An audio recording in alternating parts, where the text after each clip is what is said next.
I remember in one of your talks you mentioned herbal chews and that they were so underrated. Yes. Are you still an avid fan, or, and I I guess in the winter too, it changes the landscape a bit. Maybe you can't chew as often, but um I think it's just I went through there's a surprisingly not as many as you think there would be, but there's a few books on different herbal preparations. And none of them that I can think of mention like take bark, root, leaf, chew on it and stick it in your cheek and kind of suck on the juices.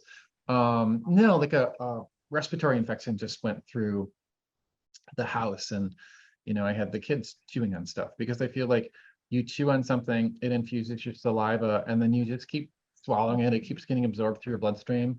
Um, there's a lot of different things you can chew. There's some leaves. Obviously, plantain is really great as a chew.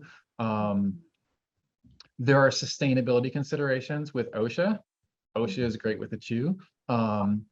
A plant that you can cultivate more readily, although you can get cultivated OSHA, a plant you can cultivate more readily that probably is the most overlapping is lovage, and you could use that root as a chew. I love, and actually I kind of fell in love with using sweet flag root or calamus root, and think the world of that. And the chews can be for, addressing throat infections, for helping with your voice if you're a teacher or a singer. I like to use the joke of like, if you're in a AC/DC cover band, you don't want to burn out, you chew on some violet leaves or some sassafras leaves or something demulcent. Or you can use to sort of like clarify your senses, and sweet flag calamus does all of that, right? It's sort of like clarifying to your senses, has antimicrobial action that helps to sort of like sustain the voice. And so that's been pretty wonderful. And I just love that plant. That's a plant that I initially learned about early on when I was learning about plants. And it's probably the first plant I mostly learned about through using it and chewing on it, as opposed to like reading stuff about it and basing what I knew about the plant from that. Because I think that at the time, everything that I read about it just said like it's a digestive, bitter, and aromatic carminative, and it was mostly like a digestive thing. And then I was chewing on it and reading the Silmarillion and thinking the Silmarillion is awesome. I'm like, wow, something in my perception seems a little bit different. And then trying to think about it, what it was, and realizing that calamus can sort of like broaden your perception, or like it broadens maybe your perceptual depth of field. A lot of people will say like it increases focus, and it does do that, but rather like increasing focus like on a narrow way like that, like I'm looking at that thing, I can focus on that one thing. It sort of like expands your focus, like, oh, everything is in focus, or lots of things are in focus. And I can take in more information and consider more information. And I would go out in the woods and chew on calamus and go for walks and just think about life or whatever was going on, any kind of personal issues or struggles, and then just kind of like see what insight struck. And I don't know that I ever read that anywhere, like I learned about that by doing it. And that taught me a few different things. One of the things that I learned from doing that was that we do learn about things directly from using them. And some of that is coming from the plant.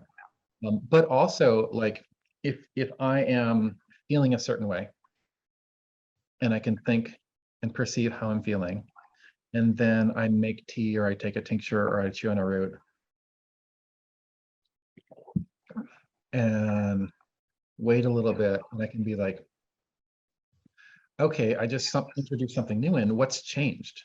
Like, what changed? Like, did my breathing change? Did my sensation of warmth change? Do I feel more activated, or sort of like aware, or do I feel more relaxed, or do I feel both at the same time?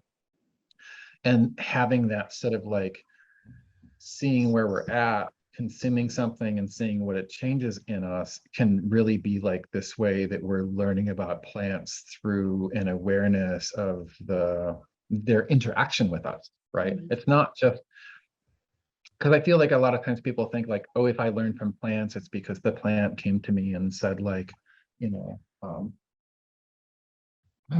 I am Solomon's seal and I want to whisper this thing in your ear and da da da da da. And sure that can happen, but other times it's like it's this interaction and it is our thinking mind doing some logical reasoning, and that's just as valid as any kind of like intuitive or inspired like, oh, I get it. And using say like your intellect to think about how you were feeling before you use the herb and how you're feeling after the herb, and being open to like an intuitive or an inspired perception of plants, and also sort of like using your imagination or your creative thinking, right? Not so much like I'm just going to make up something and then tell everyone the herb does this. People do this, but I mean, like open-endedly and creatively thinking about plants and thinking like, oh, I wonder what would happen if I did this or thought about it like this or tried that. And then you don't just imagine up a use or virtue of a plant, you like come up with an idea and then you apply your intellect and you see whether it actually works.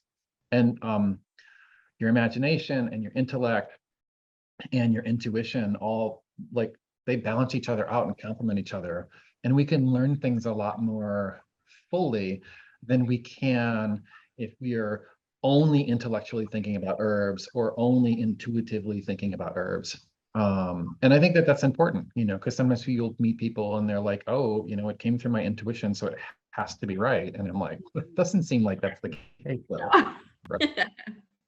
Right? My intuition has been wrong before. Many times. Me Yes. too.